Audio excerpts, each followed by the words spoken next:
Bonjour à tous et bienvenue dans Security Book. Est-ce que vous avez déjà imaginé comment réagirait votre entreprise en cas d'incendie, d'inondation ou de destruction volontaire ?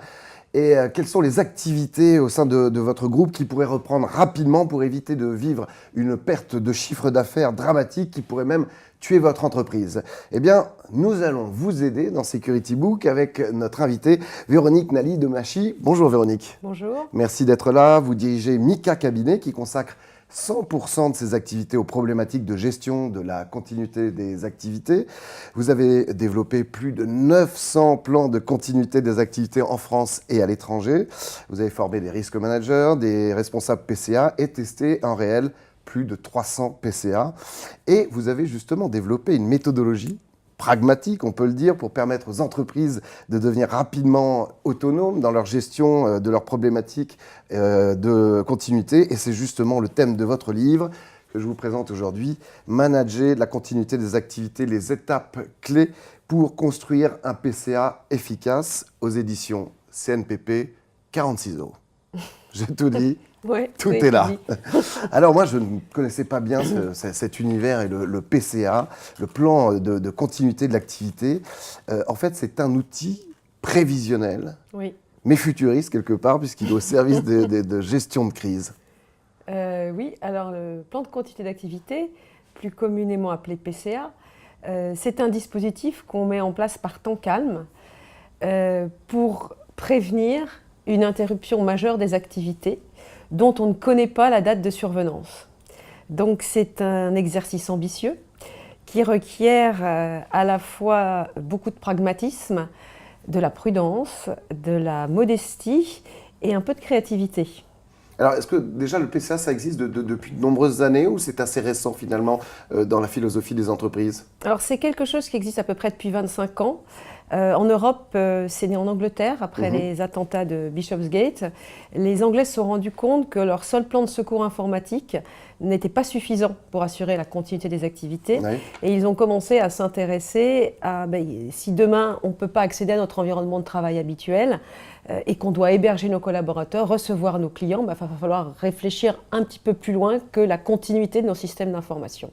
En France, c'est arrivé peu de temps après. Je vous citais comme exemple l'incendie du Crédit Lyonnais. Oui. C'était en 96. Est-ce que ouais. eux, ils avaient prévu justement Alors, un le plan Crédit Lyonnais avait prévu, était à l'époque une des seules banques françaises qui avait prévu pionnière? un plan de continuité des Ouais, activités. ouais. Ouais, ils partageaient un site de repli avec 2 autres banques.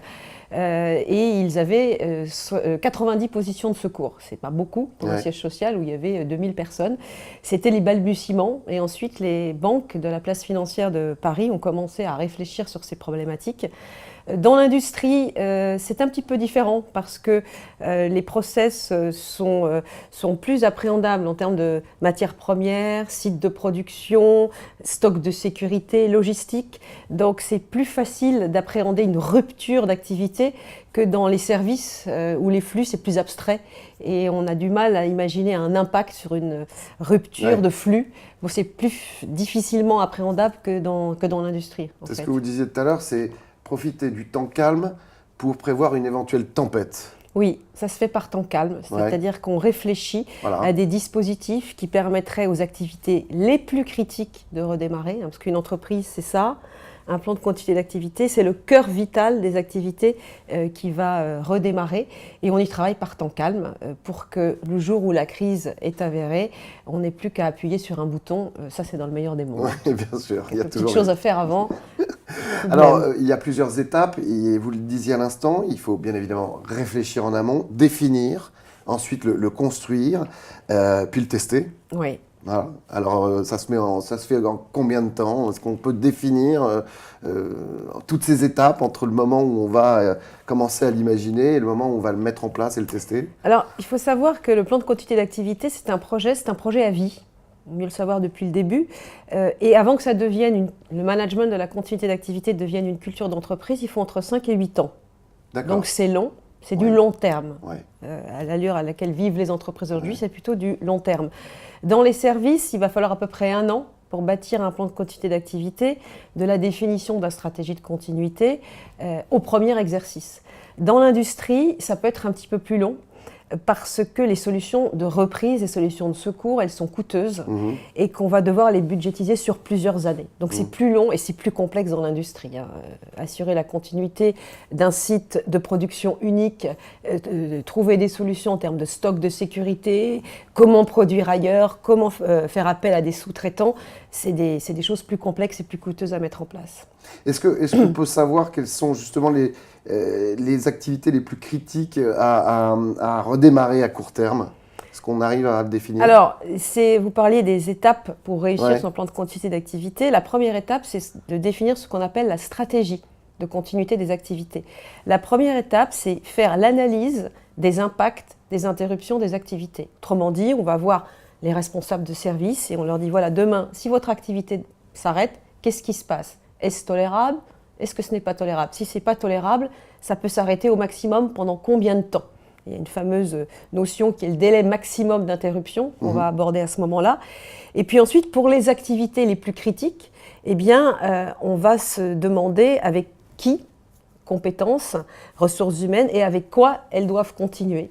Et cette stratégie de continuité d'activité, elle doit être présentée à la direction qui va valider le périmètre des activités critiques que doit couvrir un plan de continuité d'activité.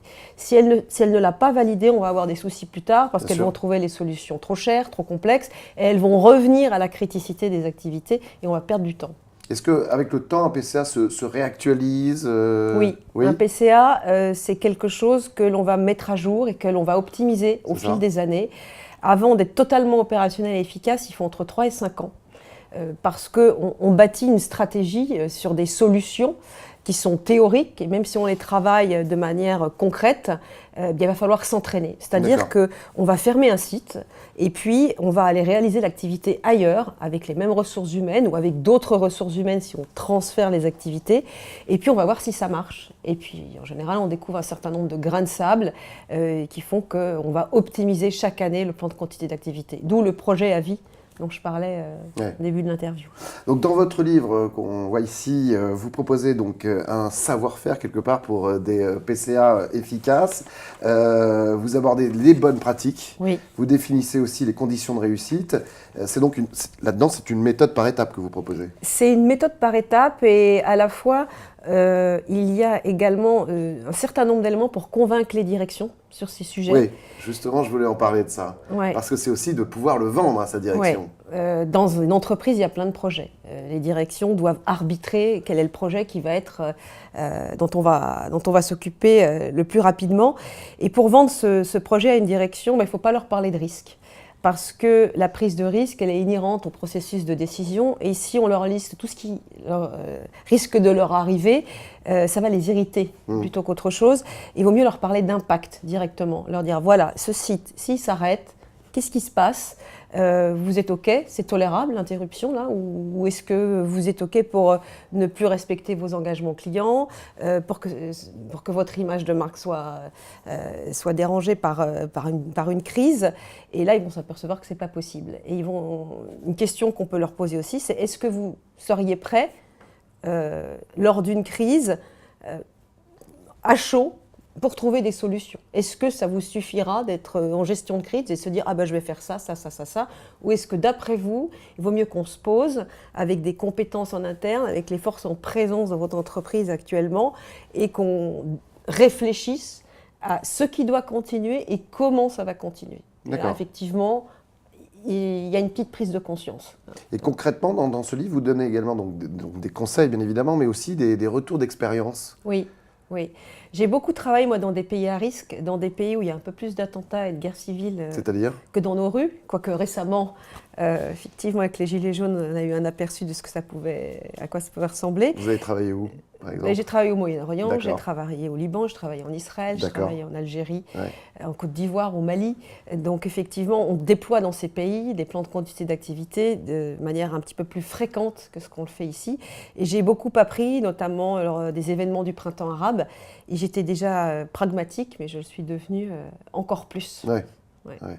Et donc ces retours d'expérience alimentent aussi Oui. ce livre. Oui. Alors je ne cite aucune entreprise parce que j'ai des contrats de confidentialité assez importants.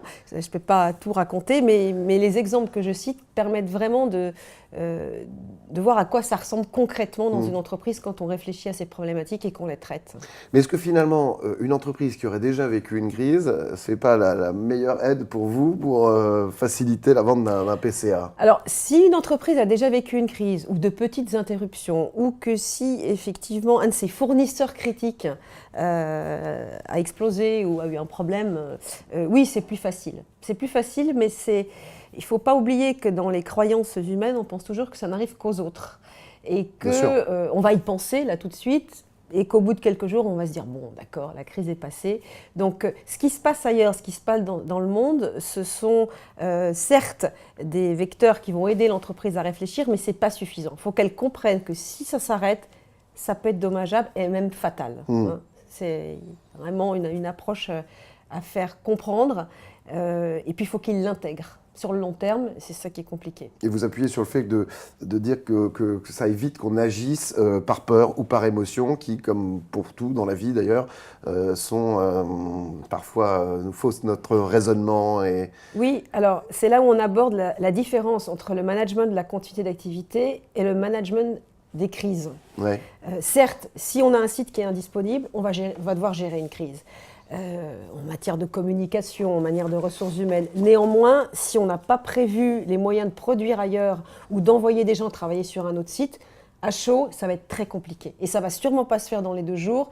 Et la majorité de mes clients ont des activités critiques qui ne peuvent pas s'arrêter plus de 4 heures, voire d'une journée. Vous prenez une salle de marché, des activités liées à la santé, à l'agroalimentaire, hein, surtout dans ces périodes de fêtes de Noël. Hein, si vous arrêtez une ligne de production, il va manquer votre produit en tête de gondole. Et ça, c'est juste pas tolérable. Ce n'est pas qu'une question de chiffre d'affaires, c'est une question d'image. Bien sûr. Ça joue sur l'image, effectivement aussi. Pour terminer, vous sentez que de plus en plus d'entreprises se convertissent au PCA ? Se convertissent. Alors, j'aimerais bien qu'elles puissent se convertir comme ça de manière spirituelle au PCA. Elles sont obligées, entre guillemets, de se bouger sur ces sujets parce que leurs clients, leurs partenaires leur demandent de mettre en place un plan de continuité d'activité. Elles doivent parfois signer des avenants où elles garantissent la continuité des activités. Et puis avec tout ce qui se passe dans le monde, elles ne peuvent plus dire « ça n'arrive qu'aux autres » ou on en parlera la semaine prochaine.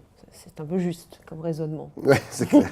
En tout cas, je pense que là, on vous a convaincu de passer au PCA. Eh bien, si ce n'est pas encore complètement le cas, que vous voulez savoir un petit peu plus, c'est dans ce livre de Véronique, « Manager la continuité des activités, les étapes clés pour construire un PCA efficace ». Et vous en avez besoin, vous le savez, c'est aux éditions CNPP. Vous retrouvez sur le site internet qui s'affiche ici sur votre écran, www.cnpp.com. Voilà, merci à tous. Merci beaucoup Véronique d'être venue nous expliquer ça, c'est passionnant. On se retrouve très très prochainement pour un nouveau Security Book. En attendant, prenez soin de vous.